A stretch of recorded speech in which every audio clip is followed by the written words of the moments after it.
নমস্কাৰ টাইম এটাৰ বিগ নিউজলৈ মই জ্যোতিদীপ বৈশ্যই স্বাগতম জনাইছো আৰু মোৰ লগত আছে ঋতুস্মিন শৰ্মা। বিগ নিউজত আজি আমি আপোনালোকৰ বাবে এটা ৰাজনৈতিক খবৰ লৈ আহিছো কিয়নো নতুনকৈ গঠন হোৱা ৰাইজৰ দলক লৈ এইবাৰ প্ৰতিক্ৰিয়া প্ৰকাশ কৰিছে বীৰ লাচিত সেনাই আৰু তেওঁলোকে কৈছে যে তেওঁলোকে ৰাইজৰ দলত এতিয়াৰে পৰা নাথাকে। এই মুহূৰ্তত সেই ডাঙৰ খবৰটো জনাইছো ৰাইজৰ দলৰ পৰা আঁতৰি আহিছে বীৰ লাচিত সেনা। মাত্ৰ কেইটামান মুহূৰ্তৰ আগতে বীৰ লাচিত সেনাই অভিযোগ তুলিছে যে ৰাইজৰ দলত বংগমূলীয় মুছলমান আছে। নামনি অসমৰ আহ্বায়কৰ দায়িত্ব ৰাইজৰ দলে বংগমূলীয় মুছলমানক দিছে। তাৰ লগতে কৈছে যে কৃষক মুক্তি সদায় বাংলাদেশী মুছলমানৰ পক্ষত থাকে আৰু প্ৰশ্ন উত্থাপিত হৈছে ভাঙোনমুখী হৈছে নেকি ৰাইজৰ দল।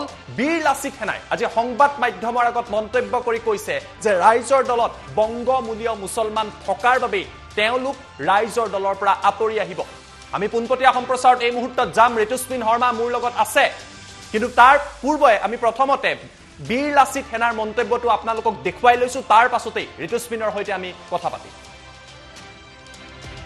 এখন সাধাৰণ সভা আছিলে, তাতে আমাক নতুন দল গঠন হ'লে আলোচনা কৰিছিলে।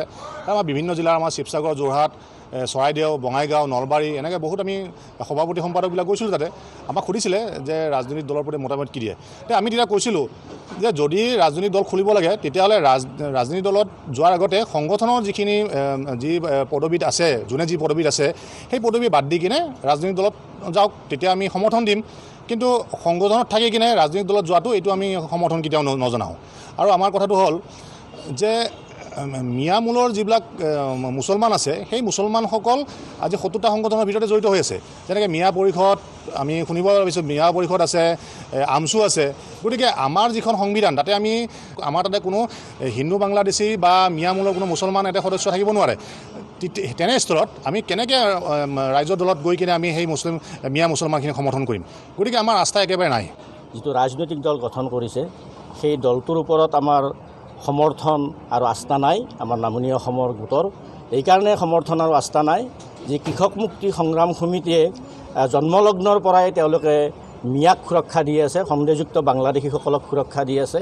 আৰু এতিয়াও যি ৰাজনৈতিক দল গঠন হৈছে তেওঁলোকৰ মুখ্য আহ্বায়কৰ দায়িত্বত জিলাবোৰত এতিয়াও বংগমূলীয় মুছলমানৰ প্ৰভাৱৰ গতি। আমাৰ বীৰ লাচিত সেনাৰ ওপৰত আমাৰ বিষদগাৰ তেনেকুৱাকৈ নাই, কিন্তু আমিতো আৰু সৰ্বজন নহয় যি ৰাজনৈতিক দল গঠন হোৱাৰ পিছত যে তেওঁলোকে যে মুখ্য আহ্বায়কৰ দায়িত্বত তেওঁবিলাকে যে বংগমূলীয় মুছলমানৰ নিয়োগ কৰিব, তেওঁলোকে বৰপেটা, ধুবুৰী, বঙাইগাঁও, নলবাৰী এইবিলাকত যে বংগমূলীয় মুছলমানৰ আহ্বায়ক দিব সেইটোতো আমি আগতে নাজানো। এতিয়াই আমি গম পালোঁ। এতিয়া গম পাই আমাৰ এইটো এটা আমাৰ ৰাইজৰ পৰা এটা দাবী। আমাৰ মানে জিলাবোৰৰ ল'ৰাবিলাকে মোক আনকি ধমকিৰ সুৰত কৈছে যে আপুনি কিন্তু যদি এই দলত যদি সহযোগ সমৰ্থন দিয়ে আপুনি কিন্তু অকলশৰীয়া হ'ব লাগিব নামনি অসমৰ আহ্বায়ক হিচাপে।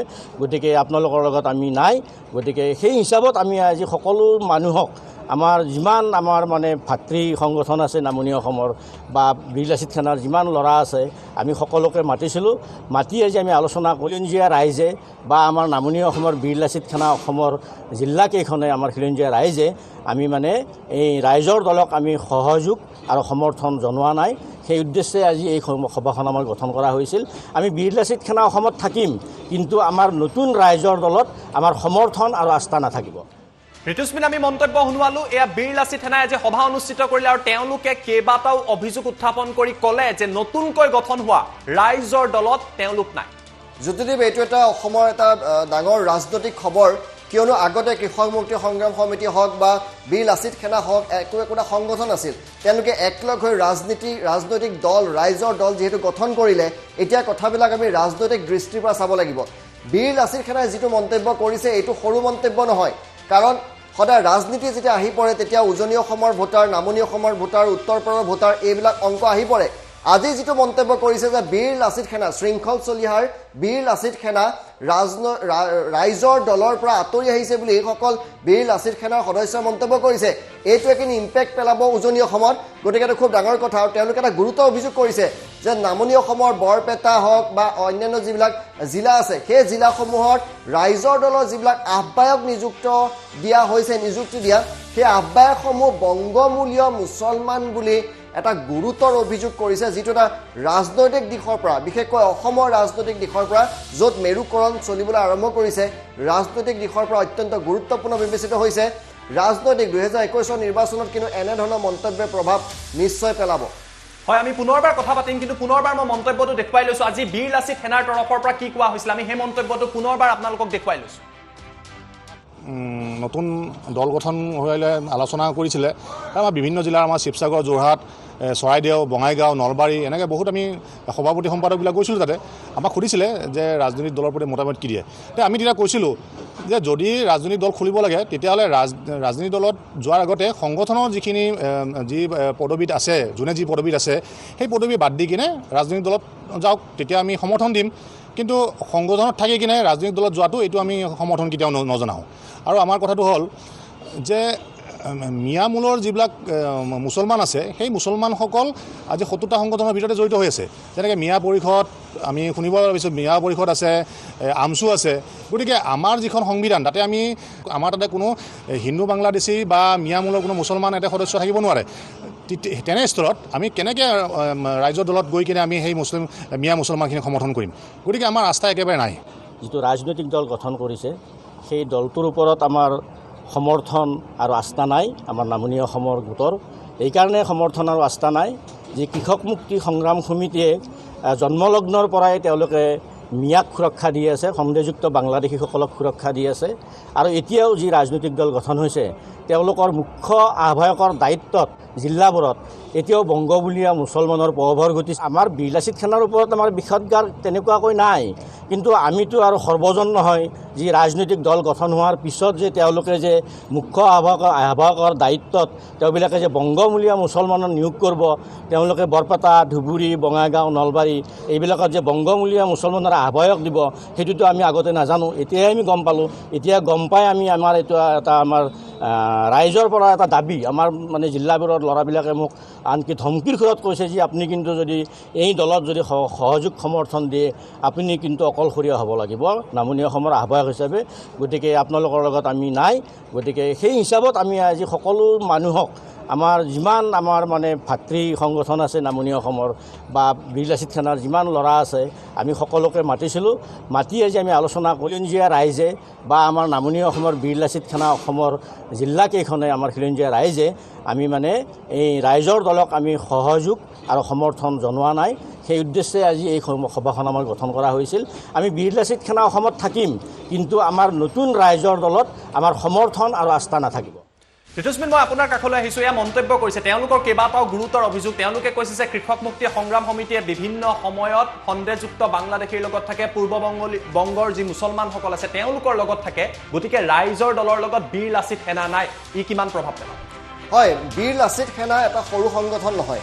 আমি কা আন্দোলনৰ পৰা দেখি আহিছোঁ যে বীৰ লাচিত সেনাৰ কিমান গুৰুত্ব আছে, শৃংখল চলিয়াকৰ লগৰ প্ৰভাৱ কিমান আছে আমি দেখি আহিছোঁ সেই দলটোৰ। আৰু এই দলটোক যথেষ্ট গুৰুত্ব সহকাৰে আগস্থান দিয়া হৈছে ৰাইজৰ দলটোত। গতিকে বীৰ লাচিত সেনা ওলাই অহাটো এটা গুৰুত্বপূৰ্ণ ৰাজনৈতিক খবৰ। দ্বিতীয়তে, কৃষক মুক্তি সংগ্ৰাম সমিতিৰ বিৰুদ্ধে তেওঁলোকৰ লগত থকা এটা দলে গুৰুতৰ অভিযোগ তুলি কৈছে যে কৃষক মুক্তি সংগ্ৰাম সমিতিয়ে বংগমূলীয় মুছলমানৰ সদায় পক্ষত থাকে, তেওঁলোকক অধিক গুৰুত্ব দিয়ে, যিটো তেওঁলোকে ভাল পোৱা নাই, যাৰ বাবে ওলাই আহিছে। ৰাজনীতি কৰিবলৈ আহিছে, ৰাজনীতিক এনেধৰণৰ কথা বতৰা সদায় গুৰুত্ব থাকে। ইতিমধ্যে আমি উল্লেখ কৰিছোঁ 2021 নিৰ্বাচনে বেছিদিন নাই। ৰাইজৰ দলটোৰ প্ৰতি ৰাইজে যথেষ্ট আশাৰে চাইছিল, যথেষ্ট ফিডবেকো দিছিল, ভালো পাইছিল। কিন্তু এই ভাঙোনটো আৰম্ভণিতেই, জন্ম হোৱাৰ আৰম্ভণিতেই, কলিতেই যিটো ভাঙোন আৰম্ভ হৈছে এইটো কিন্তু যথেষ্ট গুৰুত্বপূৰ্ণ। আৰু আজি যিকেইটা মন্তব্য দিছে এই মন্তব্যকেইটা আচলতে ক্লেৰিফাই কৃষক মুক্তি সংগ্ৰাম সমিতি বা ৰাইজৰ দলত যিসকল সদস্য আছে তেওঁলোকে এইটো ক্লেৰিফাই খুব সোনকালে কৰাটো প্ৰয়োজন। কাৰণ এইটো এটা সৰু অভিযোগ নহয়, এটা ডাঙৰ অভিযোগ। অসমত বংগমূলীয় মুছলমান, বাংলাদেশী মুছলমানক লৈয়ে সদায় ৰাজনীতি চলি আহিছে আৰু এই ৰাজনীতি এটা সদায় শক্তিশালী প্ৰভাৱ অসমৰ ৰাজনীতিত পেলাই আহিছে। গতিকে ইমান এটা ডাঙৰ অভিযোগ যেতিয়া উঠিছে আৰু এটা দল যেতিয়া ওলাই আহিছোঁ বুলি কৈছে, অৱশ্যে এই পৰ্যন্ত আমি শৃংখল চলিয়াৰ মন্তব্য কি হ'ব জানিব পৰা হোৱা নাই। সেয়া আমি কিছু সময়ৰ পিছত আপোনালোকক জনাবলৈ চেষ্টা কৰিম। কিন্তু এই মুহূৰ্তত এটা ডাঙৰ ৰাজনৈতিক খবৰ যে ৰাইজৰ দলৰ পৰা ওলাই আহিছে, নাথাকোঁ বুলি কৈছে বীৰ লাচিত সেনাই। ধন্যবাদ জনাইছো ঋতুস্মিন। কিন্তু পুনৰবাৰ আপোনালোকক জনাইছো এটা ডাঙৰ খবৰ, এটা ৰাজনৈতিক ক্ষেত্ৰত ৰাইজৰ দল গঠন হোৱাৰ মাত্ৰ কেইটামান দিনৰ পিছতেই সেই ৰাইজৰ দলৰে অন্যতম এটা অংশ বীৰ লাচিত সেনাই আজি কৈছে যে অভিযোগ উত্থাপিত কৰিছে যে বংগমূলীয় মুছলমান নাইবা বাংলাদেশীক লৈ ৰাইজৰ দল একাংশ আছে ৰাইজৰ দলত, আৰু তাৰ বাবেই তেওঁলোক ওলাই আহিছে।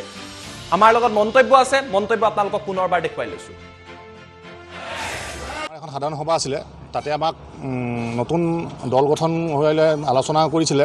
আমাৰ বিভিন্ন জিলাৰ আমাৰ শিৱসাগৰ, যোৰহাট, চৰাইদেউ, বঙাইগাঁও, নলবাৰী এনেকৈ বহুত আমি সভাপতি সম্পাদকবিলাক গৈছিলোঁ। তাতে আমাক সুধিছিলে যে ৰাজনৈতিক দলৰ প্ৰতি মতামত কি দিয়ে।